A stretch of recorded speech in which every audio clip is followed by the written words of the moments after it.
Thanks for coming out. I stand before you too as a proud Democrat. I always tell people when you get a chance to talk to people and they ask you whether you're a Democrat or Republican, don't just tell them you're a Democrat, tell them you're a proud Democrat. I also stand before you as a very proud graduate of Lorraine County Community College. See you there, Dave. How are you doing? Also graduated from a school in Wichita, Kansas. I'll bet probably nobody in the room has heard of Friends University. The Bachelor of Science in Human Resource Management, a school started by the Society of the Quakers, but a very good education I got there. I got a real education in journalism. I spent over 20 years working as an investigative reporter and also covering Capitol in various states that I worked at. I know what it's like to hold public officials accountable. And I think as was pointed out tonight, there's a big difference between whether you want to be a politician or whether you want to be a public servant. And probably some of you in the room got tired of hearing about Lundy listen sessions. Used to have a lot of those when I was a state representative before. I transitioned from working in journalism. I actually, for a short time, was actually a councilman in Avon Lake. That's where the rubber really hits the road at the local level. That's where you really solve the issues right there on your doorstep. No question about it. From there, I was fortunate enough to get elected to serve in the state legislature. We have term limits down there. So I served all 8 of those years, much like Joe Miller has served for you. And I want to point out Joe's done an excellent job. And I look forward to being able to step in his shoes and continue the momentum established by Joe.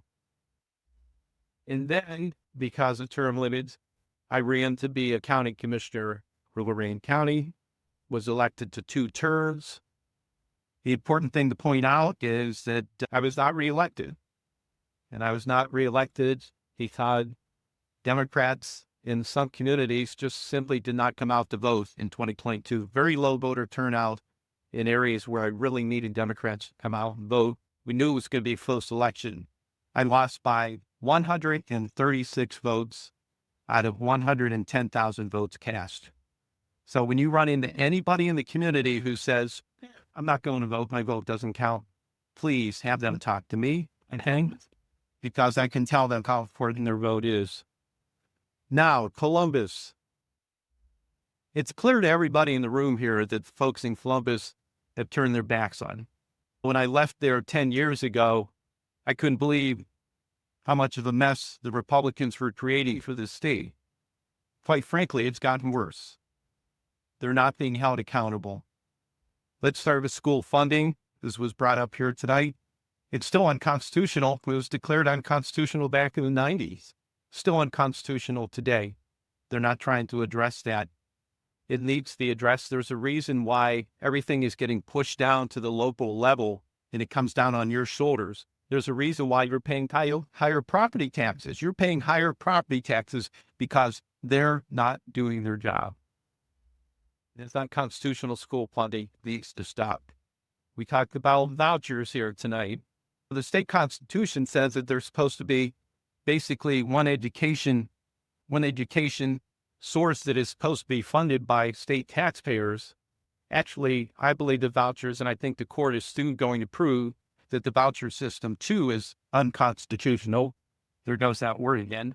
So that needs to be addressed. That money needs to go back into public education, local government funds. Your local governments are suffering for police, fire, all because local government funds are cut in half by John Kasich when he was the governor. Republicans supported that.